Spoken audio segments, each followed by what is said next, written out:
Yum yum. This ice cream tastes so sweet.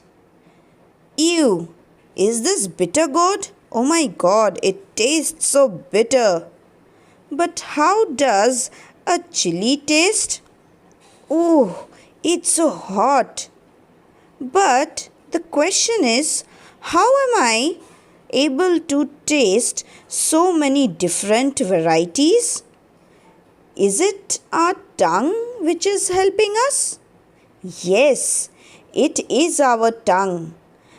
The moment something enters our mouth, the tongue sends signals to our brain and help us in knowing what is the taste of that food item. It's just so amazing, isn't it, children?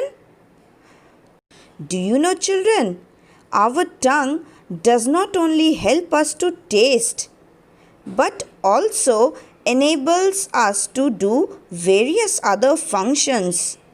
Do you know what? It helps us in chewing, swallowing, talking, and also singing. Isn't it quite amazing? Yes, this single organ is creating wonders, isn't it, children? The taste buds on the tongue sense sweet, salty, sour, and bitter tastes. They also help us to feel whether the food we are eating is either hot or cold. So, the tongue, which is responsible for these multiple tasks, should be also taken care. How do we take care? Yes, we should always clean it regularly. Our tongue must be cleaned every day after every meal. Rinsing our mouth every day after all meals should be a part of our routine. We must not eat very spicy or very hot food as it can harm the tongue. Did you know the human tongue has an average 3,000 to 10,000 taste buds, out of which 4 are the main? How do you feel when you touch a bottle filled with chilled water? Yes, you feel cool and quite relaxing, isn't it? And how do you feel when you touch a hot utensil? It hurts your hand, isn't it? So, by touching the objects, we come to know whether that object is cool or hot. But how do we differentiate it? Yes, the skin enables us to differentiate between the things we touch. It allows us to have a sense of touch because of the nerve endings present in it. Children, do you know there are many other work or functions which skin can do? It covers and protects the internal parts of our body and also holds them together. It also maintains our body temperature by sweating. Now you all know that why do we sweat during summer? During summer, our body gets heated up. That is why by sweating, the body temperature gets balanced. Therefore, like other sense organs, we should also take a good care of our skin. Skin is a delicate sense organ and we must protect it. And in order to protect it, we should do the following. We should always have a balanced diet and drink at least 8 to 10 glasses of water to make our skin look young, healthy and glowing. We must take bath daily and clean our body parts using a good quality soap. Sunscreen must be used regularly to protect our skin from sunburns. We must use skin products with great caution, knowing fully about the type of skin we have, that is, either dry or oily. In case of any skin problems, a dermatologist should be consulted. Who is a dermatologist? Dermatologist is a skin specialist doctor.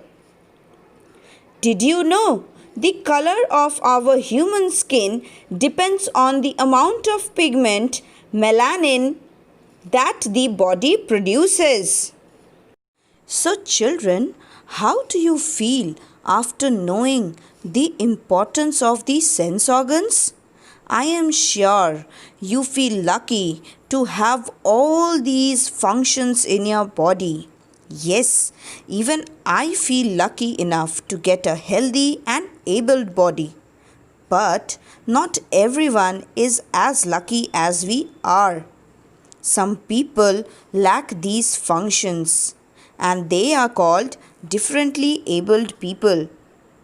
Differently abled people have a highly developed sense of touch and smell.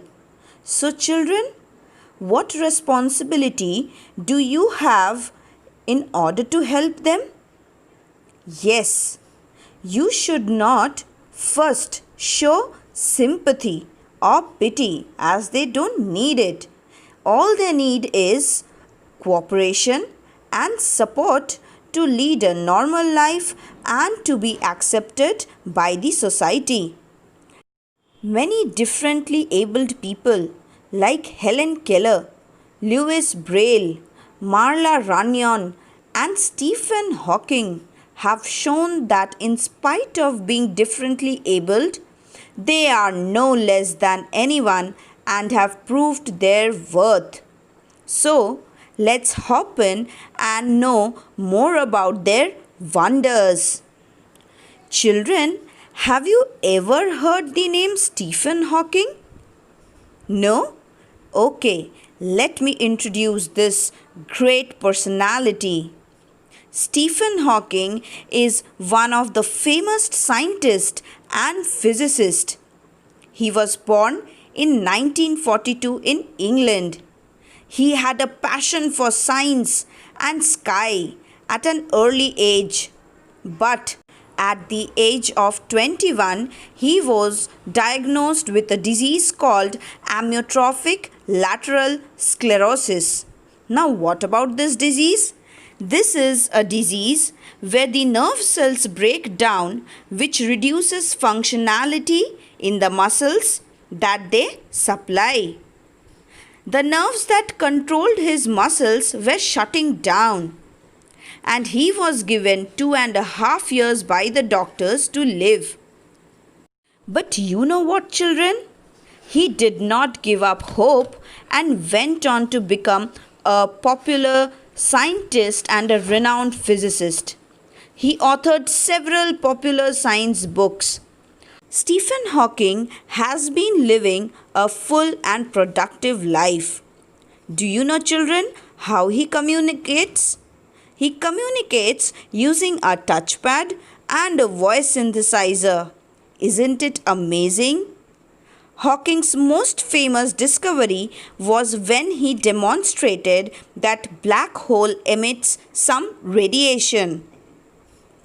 The radiation from black holes is known as Hawking radiation.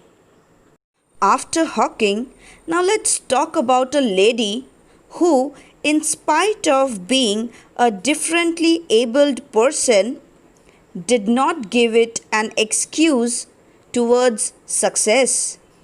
Yes, I am talking about Helen Adams Keller.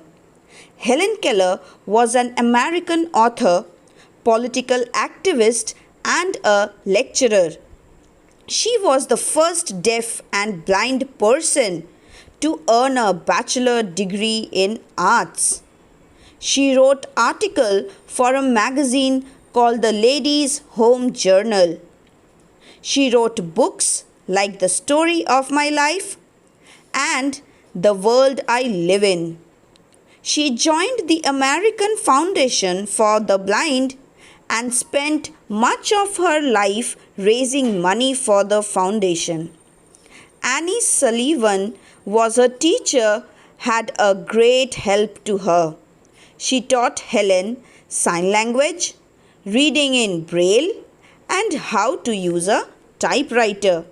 Now, what is a Braille? Braille is used to read and write by the blind people. It is a kind of special script.